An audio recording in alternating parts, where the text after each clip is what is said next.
Nicole Ameline. Merci Madame la Présidente, merci Monsieur le rapporteur, merci Madame de nous permettre de faire ce point d'étape à un moment, vous l'avez dit, complètement décisif, stratégique, puisque il y avait une date idéale, voire ultime, qui avait été fixée à effectivement aujourd'hui pour l'obtention d'un accord politique qui est légèrement retardé, mais notre mission composée de Jean Glavany, rapporteur, et de Philippe Baumel, nous a permis, il y a quelques jours, de nous rendre effectivement sur place, précisément, dans ce calendrier extrêmement décisif, compte tenu des enjeux de ce dossier pour la Libye, mais pas seulement, pour l'ensemble de la région et de la communauté internationale. Cette mission qui s'est déroulée les 29 et 30 mai et du 7 au 9 juin nous a permis de rencontrer en Égypte pendant d'ailleurs plus d'une heure le général Sissi. Maréchal Sissi, et surtout également de passer beaucoup de temps avec l'ensemble des décideurs et des acteurs de ce sujet en Tunisie et également en Algérie. Nous avons également rencontré Bernardino Léon, dont il faut saluer absolument le travail. Il a réussi en quelques mois à créer un dialogue et à faire entrer l'ensemble des parties à ce conflit dans une véritable mécanique qui aujourd'hui porte ses fruits. Nous aurions aimé vous dire aujourd'hui que l'accord pouvait être conclu dans la journée, ça n'est pas le cas. Ça n'est pas le cas parce que si cet accord est intelligent, s'il est équilibré, s'il est positif, s'il prévoit une démarche inclusive,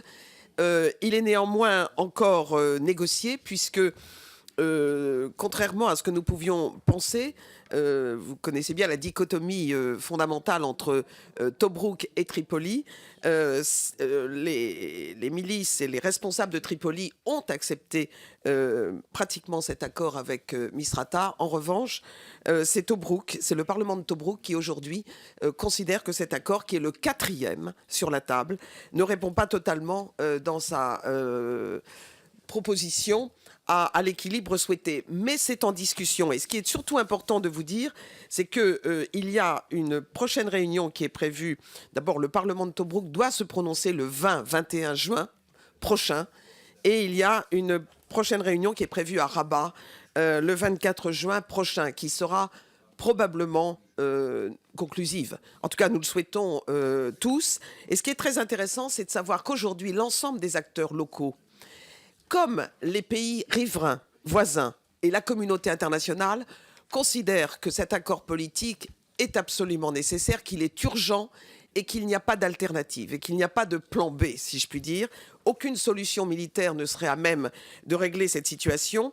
Le paradoxe qui n'en est pas un, c'est que cet accord progresse, en tout cas ses conditions progressent, sur fond de crise considérable, crise politique avec un risque de fragmentation durable institutionnelle et politique, crise économique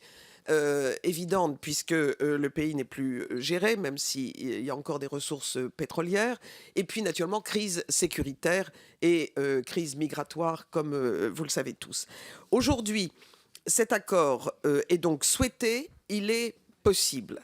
Ce qui nous paraît extrêmement essentiel, c'est que nous puissions agir tous là où nous sommes, et la communauté internationale, la France, l'Italie, mais aussi les pays riverains, voisins, sont engagés dans une ultime pression, je mets le mot pression entre guillemets, parce que il ne s'agit pas non plus d'imposer une solution, mais de faire en sorte que les parties libyennes comprennent que aujourd'hui, face à la montée notamment de l'urgence avec le terrorisme, et vous l'avez rappelé Madame la Présidente, la montée de Daesh et son expansion sur la côte, sans parler du sud libyen qui constitue à lui seul un centre, je dirais, d'intérêt particulier puisque c'est la concentration de tous les risques, de tous les dangers et de tous les trafics, font que aujourd'hui nous sommes probablement dans le contexte d'un règlement de crise si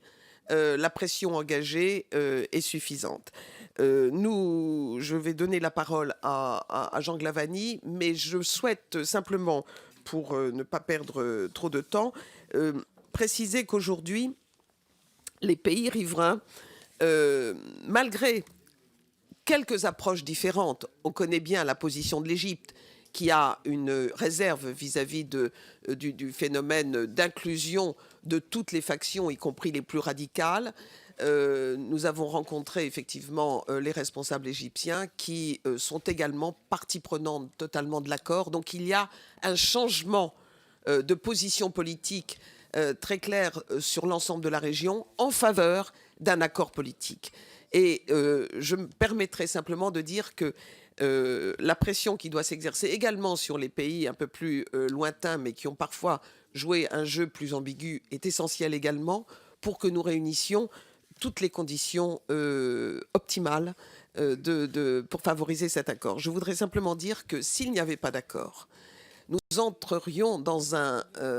autre contexte dont nous n'avons pas idée.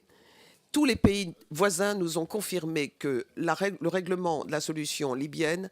est un sujet de sécurité nationale intérieure pour chacun d'entre eux. Ce qui veut dire clairement que nous entrerions dans une situation non maîtrisable, probablement ingérable, et surtout qui nous mettrait dans une situation institutionnelle, politique, économique et sécuritaire sans solution véritable, puisque dès à présent, si nous ne réglons pas le problème avant la fin juin, nous voyons bien qu'il y a des démarches qui sont engagées pour poursuivre le système institutionnel tel qu'il existe aujourd'hui et qui n'est pas du tout satisfaisant. Bien évidemment, le pays ne peut pas s'engager dans une fragmentation, quelle qu'elle soit. Donc, le souci que nous avons, et je pense qu'il est très partagé, je remercie beaucoup Jean Glavany et Philippe Baumel qui ont participé à cette mission, c'est que nous prenions des initiatives au niveau de la France, au niveau de l'Europe, de la communauté internationale, pour encadrer, favoriser et accompagner Bernardino Léon, qui encore une fois a fait un travail au nom des Nations Unies remarquable, ce qui veut dire aussi préparer l'avenir et faire en sorte que très vite, le défi sécuritaire, le défi économique nous place nous-mêmes, France et bien sûr pays européens, en première ligne pour non seulement régler la question migratoire, mais il ne faut pas voir non plus la question libyenne à travers le seul prisme de l'immigration.